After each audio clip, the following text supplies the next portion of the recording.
Growers across the U.S. now have more ways to bring the Ara ultra-high precision sprayer to their fields.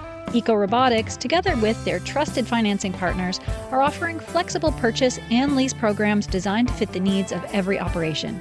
These programs provide competitive rates, deferred payments, and flexible end-of-term options, making advanced plant-by-plant technology more accessible than ever.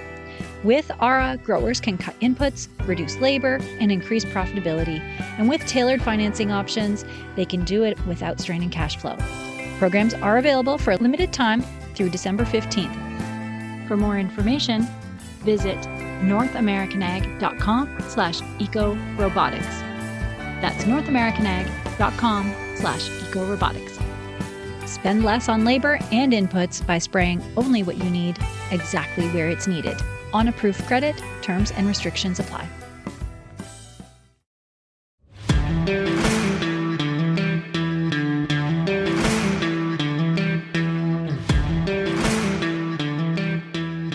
Hi, and welcome to North American Ag Spotlight. I'm Chrissy Wozniak. I am really excited for today's show. I love learning about the latest in modern ag technology. Across U.S. agriculture, farmers are being asked to produce more with less. Input costs continue to climb. Margins are tighter than ever. For many growers, simply adding more fertilizer, more seed treatments, or more irrigation is no longer a path to higher yields. It's becoming too expensive to justify without measurable returns. That reality is driving a shift in how producers evaluate innovation. More than ever, farmers are looking for technologies that can improve efficiency in ways that are practical, proven, and profitable. Today, we're talking about what farmers are seeing in real-world field trials, why efficiency at the soil and root level is actually becoming a bigger piece of that yield equation, and how emerging technologies are changing the conversation around productivity. Joining me today is Chad Godsey, Chief Agronomist at Green Evolution Technologies. Welcome, Chad. Thank you so much for joining me today. Yeah, my pleasure. Great to be on and visit with you. Awesome. Well, let's jump right in. Tell me a little bit about yourself, your journey, and your role at Green Evolution Technologies. Yeah, so a little bit of background on myself. Grew up on a family farm in Northeast Colorado. So obviously semi-arid West, which will kind of set the story for how I eventually ended up with working with Green Evolution Technologies. So we went to graduate school at Kansas State University.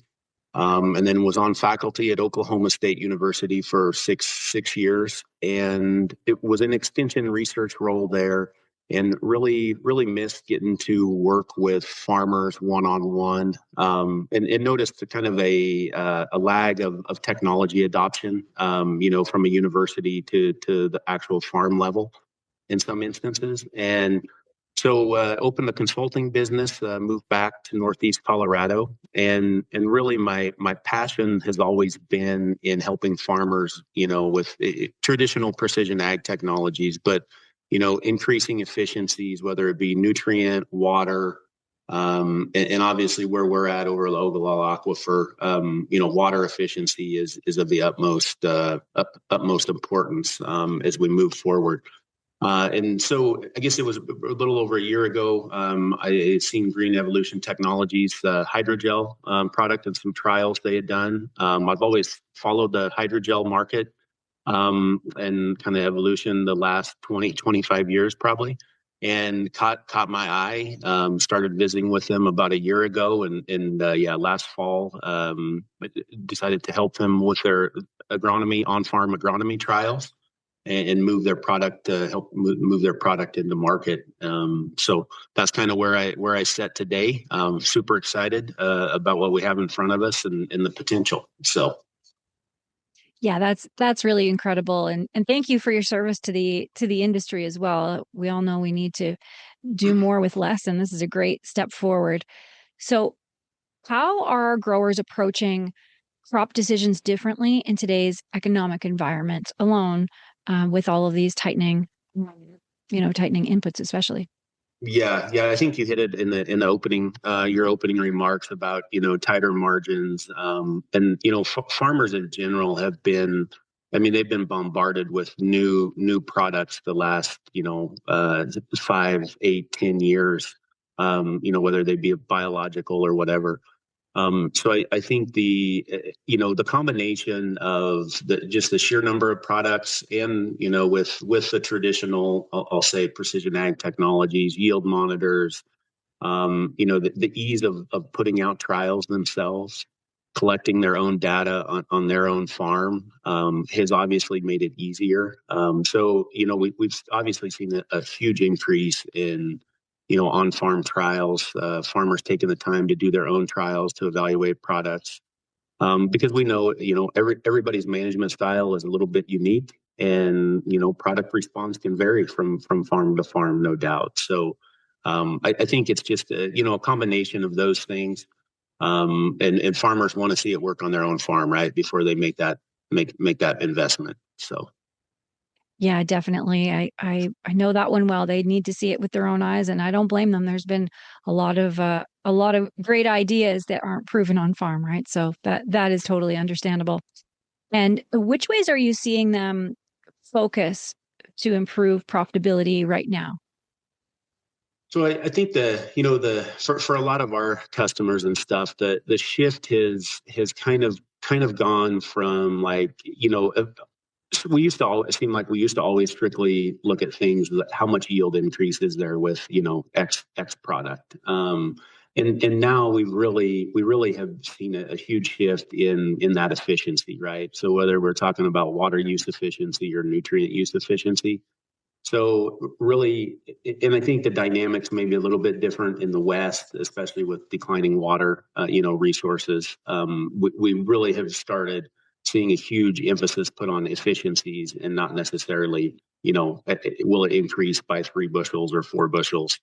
So I think that's the biggest thing is just that shift, was focusing so much on efficiency.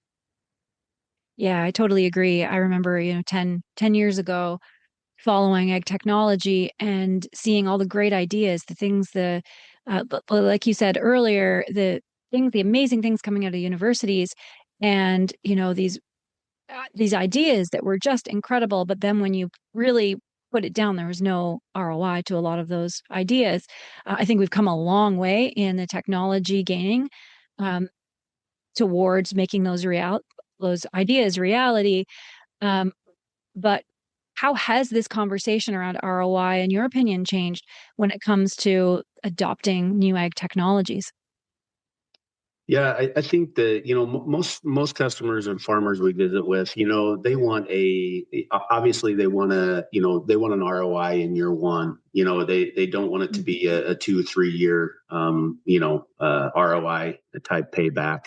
So I think and then two, just the calculated, figuring out what that ROI is. If it's a break even proposition, 1 out of 3 years, they're probably not gonna do it. It's got to be a consistent ROI from year to year, and I think that's sometimes the thing that's obviously when Mother Nature is involved. It's sometimes hard to get a consistent ROI on certain products from year to year. So I think the consistency of the ROI, and then obviously having a quick ROI is most of the time how guys are looking at things right now currently. Definitely. Yeah, that totally makes sense. And what do you think is making growers skeptical of new technologies these days too? Yeah, I think that's a great question, and I spend a lot of time thinking about that, because obviously, we try to evaluate as many products for our customers as we can, to give them an idea on what products to initially look at. I think the thing I mentioned earlier, just the sheer number of products that have hit the market the last few years with all the startups, and a lot of those are around, biological type products or soil health type products. And I think a lot of times, a lot of those products are hard to evaluate, right? There may not be a clear crop response. And two, a lot of those are long-term investments sometimes, right? With increasing soil health or improving it. So that ROI may not be immediate. So I think those are a couple things that really have given farmers, pause to adoption of some new technologies, especially soil related. fertility related products. Yeah, for sure. And I know we touched on this before, but um, you are involved in a lot of side-by-side trials. And how important are these trials when introducing something that's entirely new? Yeah, so it's a great question. I mean, side by side trials are very important. It's an easy way to prove whether a product works or it doesn't. And obviously, those farmers get to see it on their ground, their management style with their hybrids or varieties. It's an easy way to prove if a product works or not. But a lot of times, uh, you know, when we try to work with guys, obviously the replication of the side by side trials, there's a lot of side by side trials that are done that probably aren't done quite right, or with replication and stuff like that. So that's always key. Of getting a good trial, side by side trial established and out in the field so that at the end of the year, into the growing season, you can say, yes, this product worked, or no, we don't, or we need another year, that type of thing. So, Yeah, definitely. And I really like your focus on the soil and root level. I think that's been overlooked in the past. I know with regenerative agriculture and all of that has been a big focus, but this is completely new what you're working on. So, and what the gel is really a brand new product to the market. So I think that's really cool. Can you tell me how it works and how it's applied? yeah, for sure. So our green evolution technology, IntelliGel is the name for the hydrogel. So it's a super absorbent polymer that will absorb 2,000 to 3,000 times its weight in water.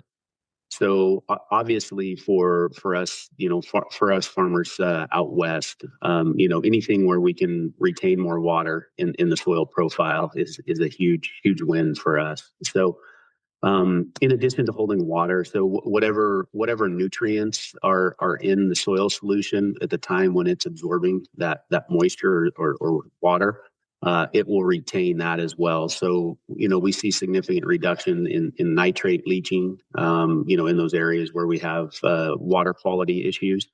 So it really is the water absorbing capacity is big for us in our dry land, even in our irrigated systems out west. But when you get to the Midwest, the nutrient holding capabilities of the hydrogel is big. So we really are trying to position it more as a platform of maybe delivering nutrients, biologicals, and not necessarily just like hydrogel that's absorbing water and making it available later for the plant. So if that makes sense, it's a very robust product in general, and we really are just scratching the surface of what potential there is there. Awesome. And then how does a grower apply it to the field? Yep. So we're continuing to look for ways, because obviously the number one thing on our checklist was, right, and we've talked a bit about this already, but logistics, right? The product's got to be able to be easily applied with what they currently have. We don't want extra investment, anything like that. So a number of different ways. Typically it's applied dry. It can be banded or broadcast. So we have some guys that are obviously experimenting with different ways. Strip till, when they're using a dry cart, can be applied there. It can be applied. Precision Planting's actually done some trials with us the last couple of years with their dry set insecticide meters. So it could be applied through insecticide boxes. So we're definitely continuing to find ways. We have one guy that's doing some research this year for us that is doing it, basically applying it through their liquid in furrow and 2x2 systems. So we don't think, obviously we're continuing to fine tune things, but a lot of different potential application methods. One guy in the past has just used his box grain drill to apply the hydrogel. So there's a lot of different ways. So. Oh, and then what about, on the other side, maybe some pushback you'd get? What about runoff? What about it being in the soil long term?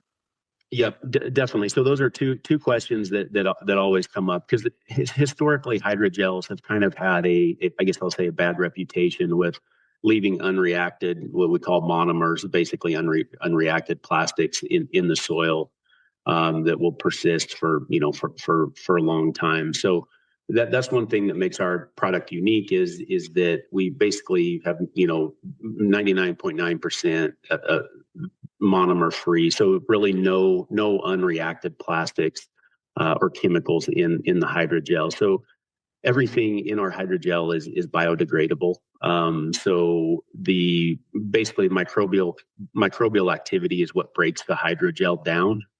So essentially you're left with carbon and nitrogen long term, which obviously is a beneficial. It's small amounts of both, but beneficial for soil health in that aspect. So, but that is a very common question we do get on what's the residual left behind after it's broken down. So. Oh, awesome. And so what have the field trials shown in terms of yield improvements and cost savings? And are there particular crops that are benefiting more or less? Yeah, so great question. As far as certain crops, we focused a lot of our, I guess, first research on corn and soybeans. So probably our most pertinent research, third-party research that we've done has been at the PTI farm with Precision Planting and Jason Webster. So in 2024 and 2025, basically in 2024 we saw a 19 bushel increase in corn. I believe that equated to about a 59% as far as increase in net profitability. So really big response. He attributed a lot of that response to late season drought. And obviously and that's where our hydrogel shines, right? As in short dry periods or drought periods where we can extend that moisture release. In 2025, the response was in that 8 to 9 bushel increase with corn, as well as soybeans with the hydrogel trials in Illinois there. And the one interesting thing over the last couple of years with the research is so we do see multi growing season benefit. Like in Illinois, those soils, that environment, we saw basically the 2024 plots were utilized again in 2025, but with no new hydrogel applied in 2025. Oh, cool. And so we saw the same response from basically freshly applied or newly applied hydrogel as we did to the 2024 originally applied hydrogel. So we're seeing multi-year benefit from applications, which is huge, obviously, right, from an ROI standpoint.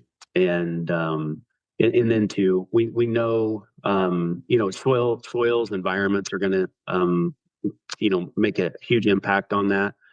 Obviously, when our northern U.S. where soils freeze, less microbial activity during the winter months, we may see longer performance there. So something that we're continuing to find and fine tune and really see how long it will give us crop benefit. So. Yeah, that is incredible. And touching back on drought a little bit, like you said, is the technology, I guess it's a broad focus, but initially was it to reduce irrigation demand or to help mitigate drought stress, or was it originally just for both? Yeah, so great question. Hydrogels in general have been all the emphasis has always been on irrigation or increasing water holding capacity of soils. So that obviously was the first focus. But then a lot of the research started focusing on increased nutrient use efficiencies and things like this. So I always use nitrogen for an example, right? So worldwide we're at like 50. I think the best estimate I've seen is 60% nitrogen use efficiency. So we only capture about 60% of that nitrogen we apply in the plant or the crop we're growing. So we know there's huge improvements we can make with nitrogen management, right? And we think the hydrogel gives us a opportunity to increase that nitrogen use efficiency that we typically see a lot of places. So, Yeah, I love that. And is there any concern during wet years? yep, great question, and that's often a question we get from Midwest, Midwest farmers. Some springs when they have waterlogged soils. So really, we have not seen any negative impact. So, you know, in essence, the hydrogel is increasing the water holding capacity of the soil. So as far as getting germination, quick germination, things like that, we have not seen any negative impact. So, and obviously, when that hydrogel is banded around that seed, it in essence can hold excess moisture and maybe make it a better environment for that seed to germinate in. So so no negatives for sure. So great question though. That's great to hear.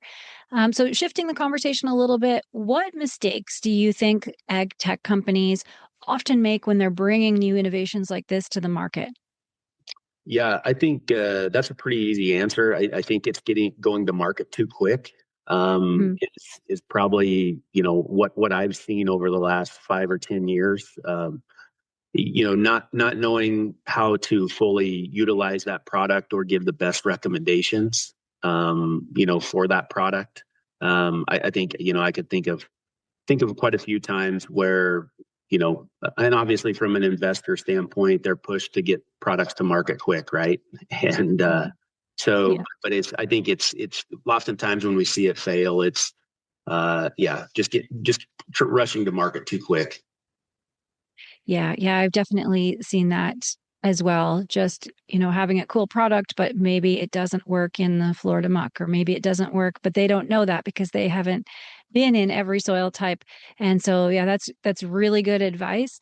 Because once you turn off a certain segment of producers, they talk and you're not going to get back in there. So, excellent advice for those companies. And then what advice would you give to growers who are evaluating a new product? It promises better efficiency, it promises better yield. What should they be looking at? Yeah, so good question. From that efficiency standpoint, I think what sometimes we see with farmers evaluating new products and looking at that. So considering where you're at with, let's say, nitrogen use efficiency or water use efficiency before you start trying that product. A lot of times we'll see somebody try a new product. Let's use the hydrogel for an example. They may trial that product, but then they don't change any of their other fertility practices. And we don't, by no means do we want people to decrease 50% of their nitrogen, right? In year one by any means. And I think, but slowly start cutting back on some of those inputs to see if you can increase that. But having a clear cut starting point is sometimes what we don't see. And then at the end of the year, you're kind of looking like you're trying to evaluate, what those efficiencies are, and you really don't know where you started from, if that makes sense. So that's oftentimes one thing we see that we don't have a clear picture of where we're at to begin with. On some of those things. Yeah, that is really good advice. And so if someone wants to get in contact with you or learn more about IntelliGel or your company, where do they go? So if you just Google Green Evolution Technologies, either IntelliGel or Hydrogel, you'll find plenty of information on the web. Awesome. And my last question for you, why do you serve the industry like this? And what gets you up in the morning, and why did God put you on this earth? Yeah, it's great question. So, once in a while, and I think about that occasionally, to get refreshed. Basically every planting season, like you have to get re-energized for trials, getting trials out. And I think having grown up on a family farm, obviously, dad and brother still farm. I've always had that interest in the research part of it has always intrigued me. And trying to find the next best thing to increase water use efficiency in our case. How can we grow a 250 bushel corn crop on 15 inches of irrigation water? So those questions are really what keep me going and keep me energized in trying to look for either products or management strategies that will take us that next step closer to achieving those goals. So. Yeah, that's awesome. And is there anything else you want to leave the audience with? I don't think so. Yeah, I appreciate the conversation and the questions. And yeah, it was great chatting with you this morning. Yeah, awesome. Thank you so much for joining me. And thank you to all who are listening. If you want to learn more, all the links are provided in the show notes. And make sure you follow us anywhere you get podcasts, Apple, Amazon, Spotify. Thanks again. Have a great day.